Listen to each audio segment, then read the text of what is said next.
In this video, we will show you how to add connections in the Garmin Connect app. To add connections, you will need the Garmin Connect app installed on a compatible smartphone and a Garmin device paired with the app. For this video, we will use an Apple iPhone, but instructions are the same for Android smartphones. Start by opening the Garmin Connect app on your Apple iPhone, then select More to access the app menu. Now select Connections.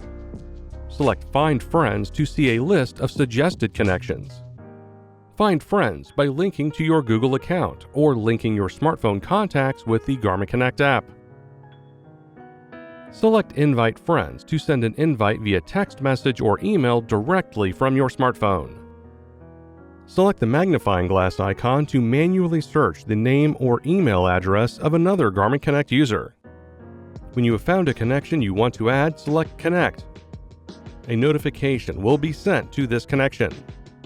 Once they accept, they will be added as a connection in your account.